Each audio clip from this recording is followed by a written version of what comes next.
Yo, what's good YouTube? ZAMCRO here, aka Scoot, back with the APA Evolution Season 1, Week number 10, and we're facing off against the Iowa State Cyclohm. Pretty sure that's how you say that. And yeah, he's got a pretty scary squad coached by Saint.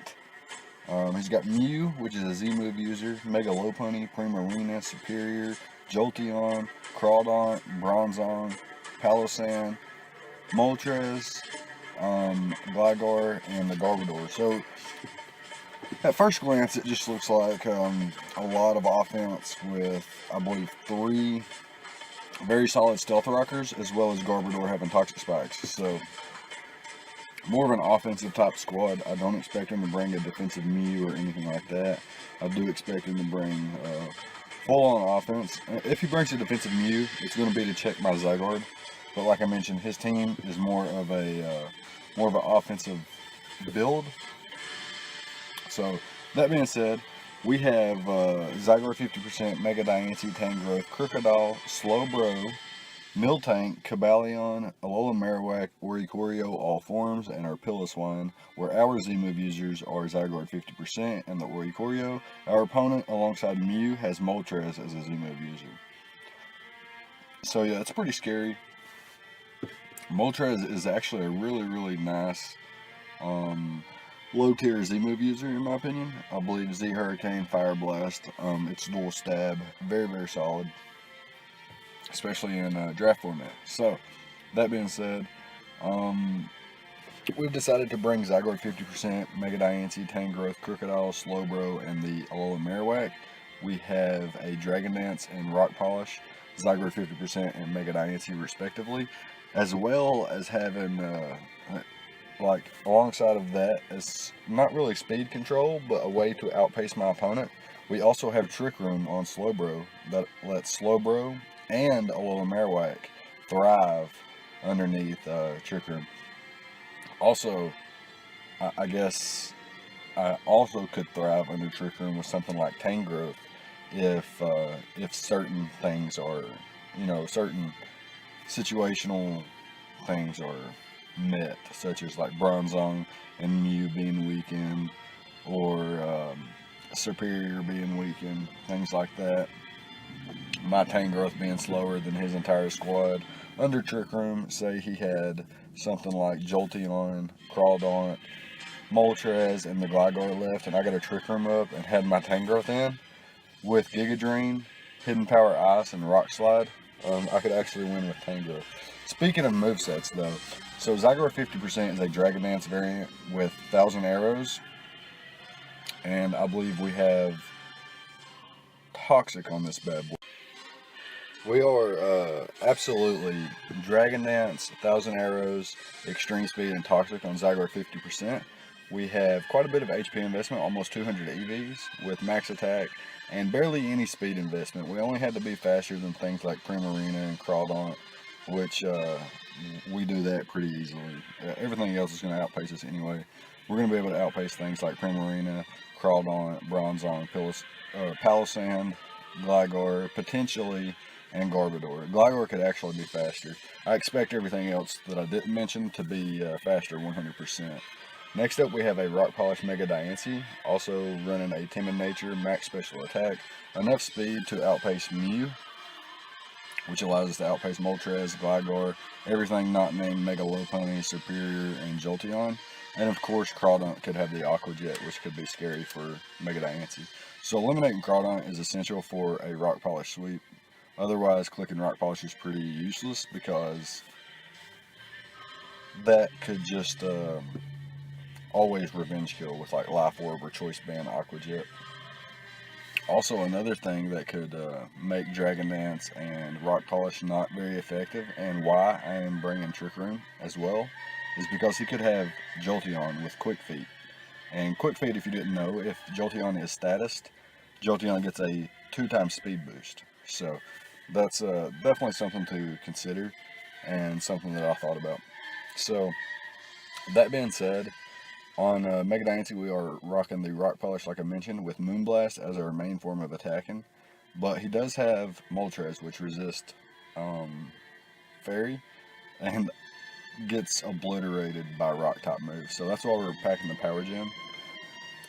And then it was a tough call. See, Bronzong is a natural check to Mega Diancie. I debated Hidden Power Fire, but it could be Heat Proof. I debated Earth Power, but it could be Levitate. Ultimately decided that that was a 50-50, 50-50 that I didn't want to deal with. So ultimately just threw on Protect. The idea being that my opponent, if it's not chipped, thinks I'm going to switch out. And we'll try to get his rocks up or click Toxic or something like that. And then I can just stay in and click Protect. If he clicks rocks, I'll get rocks up on his side of the field. And if he clicks Toxic, then, you know, he just knows that I scouted and things like that. And I know then that he has Toxic and would not go into something like Zygarde or Crook or Alola Marowak or something like that.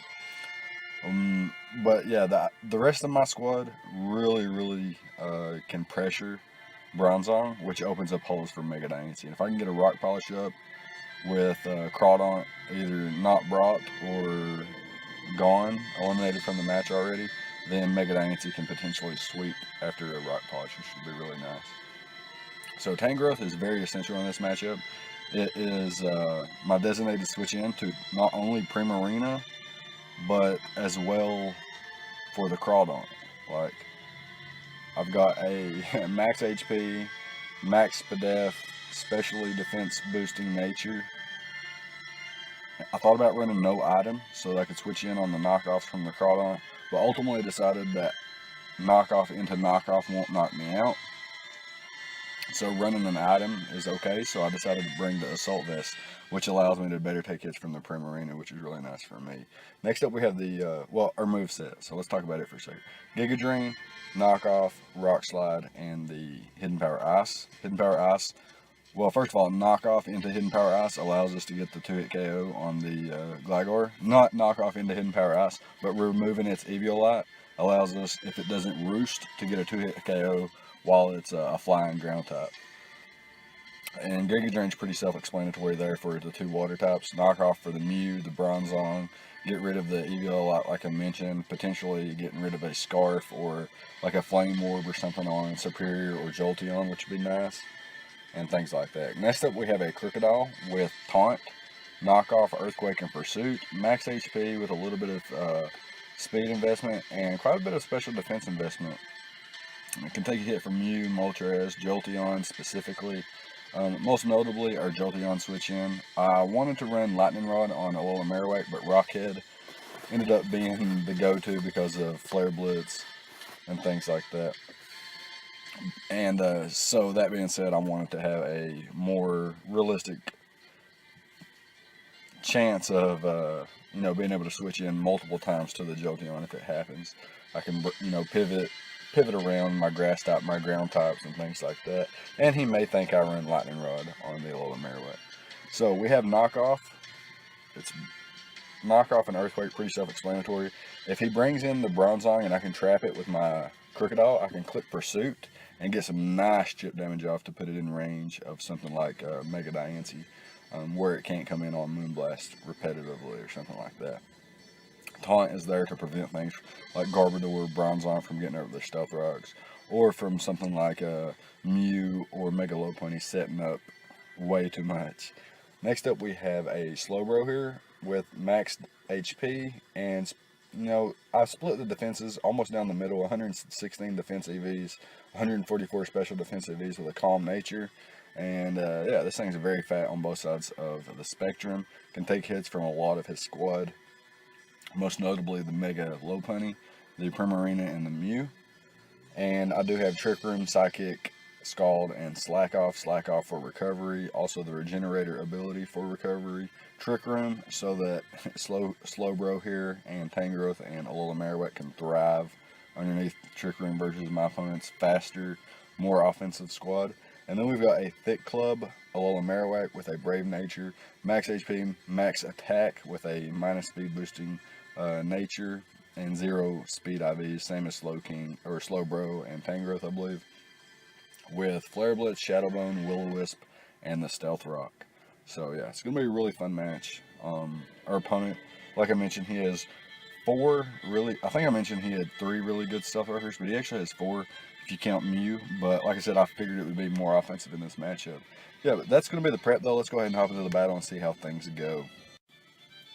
Alright, so here we are with the replay.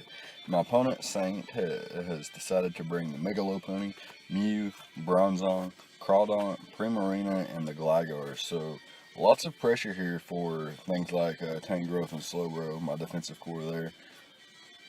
Lots of pressure. He does bring 3 potential Stealth Rockers. I'm leaning more towards Bronzong or Gligar being a Stealth Rocker. And if I had to place money on the bet, I would say it would be Bronzong. So that being said, I felt like, I had an advantage in terms of leading. I felt like Crocodile was a really good lead for me, and if he led off with something like Mega Lopunny, I could just switch into my Slowbro, which I named Slowking. So bear with me if I confuse their names. It is Slowbro. So yeah, let's go ahead and hop into the battle here.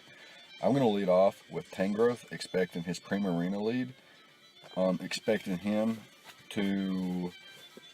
So Primarina leads off well against all 3 of my potential Stealth Rockers in this match, as well as having a non-disadvantage versus things like Zygarde and Slowbro. So I felt like he would definitely lead off with the Primarina, and we're going to lead off with our Tangrowth. And now he doesn't have the best switch into this thing.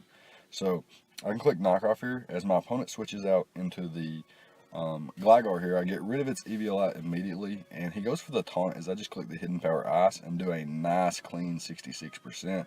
This thing is already weakened, which puts Mega Diancie, Zygarde, Alola Marowak in a fantastic position.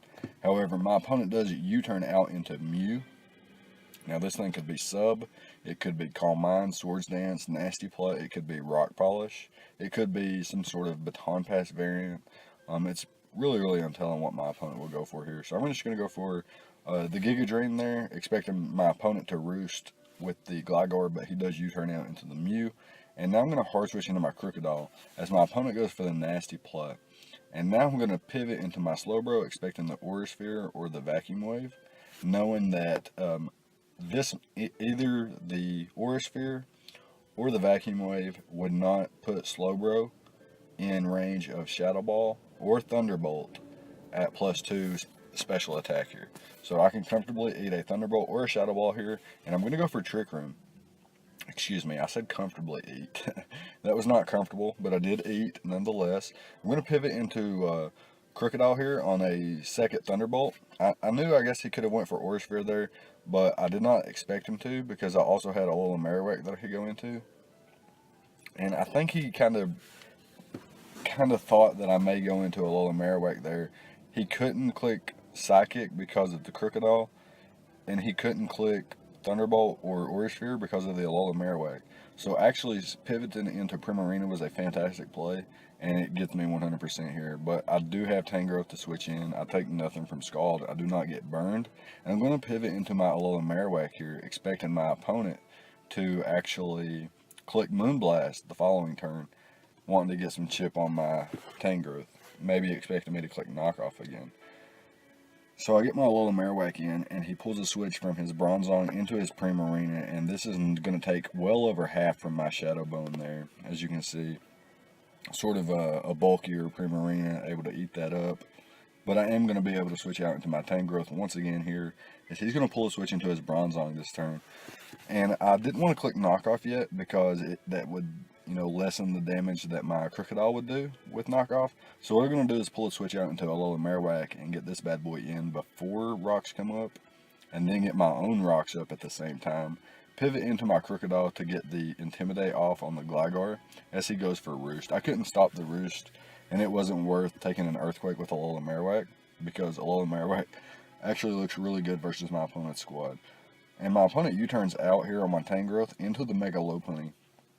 So, expecting him to not click High Jump Kick or anything like that, I'm going to pivot into my Crocodile, get the Intimidate off, and now, if he does go for the High Jump Kick, I'll be fine as I go into my Slowbro. So that's what I'm going to do, as my opponent actually makes a really solid play and just Baton Passes into the Crawdaunt. And this puts me at a disadvantage, but he does have -1 attack so I can much easily switch into my Tangrowth here. It still does a ton. It still does a ton, but not going to be able to 2-hit KO once my item is gone. And we're just going to go for the Giga Drain there in case you wanted to stay in. He does go into the Bronzong, and here we're gonna click the knockoff. Reason being is we're gonna switch into Crocodile on the following turn, and then click Pursuit. So as long as he doesn't switch out, Mega Diancie is going to be in a fantastic position here. So this series of turns allows us to weaken the Bronzong so that Mega Diancie is in a fantastic position. And with Mega Diancie still around, and with this fantastic position I just put it in, after a Rock Polish, it looks so clean if I can eliminate the Crawdaunt and prevent Aqua Jet from always revenge killing. So that's going to be the game plan now, is to eliminate the Crawdaunt. So he goes into the Primarina here, and I'm just going to chip this thing down with Earthquake. I thought he may be in range based on the Shadow Bone damage from earlier, but turns out he survives and easily able to knock us out there. We bring in the Mega Diancie here. I thought about clicking Protect or Rock Polish here, but it was just too risky. Easily able to claim a knockout there, no reason to try to set up just yet. And predicting the Aqua Jet to come out here, I do go out into my Zygarde. And he takes another round of Life Orb damage, which is really nice for me, as I get the Dragon Dance up, expecting my opponent to switch. And he does go into his Bronzong, and now I'm at +1/+1 attack and speed. And this Gligar actually doesn't have its Eviolite, so I can 2-hit KO it. But I don't want to get Toxic and, you know, potentially the Mega Lopunny have Fake Out and Mew live a hit or something like that. And, you know, get wore down, revenge killed by Ice Punch or Ice Beam. So I am going to switch out to my Slowking, as my opponent actually goes for the Earthquake, which bounces off. I am going to click Scald here, because he has revealed Taunt earlier, and he does taunt me here. And I get the burn with Scald, which I ultimately didn't notice. I didn't notice during the game that I got that burn. I just thought Scald knocked him out. But I don't think it mattered in the long run, as there's no way he was going to be able to continuously roost that damage off, plus keep the taunts up, as well as, you know, staying out of range of something like Mega Diancie and the rest of my squad on the following turns. So he's going to go out to his Mew here. I'm going to hard switch into my Mega Diancie, because if he gets a nasty plot up again, he will sweep my team. So I do hard switch into my Mew, able to outpace and knock him out before he gets any of that crazy shenanigans stuff going. And he does try to revenge kill me with his Mega Lopunny's high jump kick. I do go out into my Slowbro here, and I should be able to eat a return after a high jump kick, and I live on a 1% there. Fantastic. Fantastic for us. We go straight for the Scald as our opponent goes into Crawdaunt. Reason being for not going for Psychic is because of this exact reason. He pulls a hard switch into his Crawdaunt. We are going to bait him to go for the Aqua Jet, so that he drops to the Life Orb recoil. And now, with the Mons that we have remaining, we're in a position to still win the match. So we're going to sack off our little Marowak here, get a little bit of Regenerator back with our Tangrowth. And what we're going to do here is go for Extreme Speed, in case our opponent had High Jump Kick. In case our opponent had Ice Punch. 2 Extreme Speeds would always put Mega Lopunny in range of Giga Drain. And what I can do is go out into my Tangrowth, sack off my Mega Diancie, which will put Tangrowth at a position to where I'm healthy enough to survive the next attack, and I will be able to knock him out with the Giga Drain. So we're going to be able to pick up a nice 1-0 victory here versus Saint in week number 10. Unfortunately, it's only our second win of the season. But yeah, good game to Saint. Let me know what you guys thought about the prep and the plays on both sides of the field. Leave a like, comment, and subscribe, all the good stuff, and I'll see you guys next time. Thank you for watching.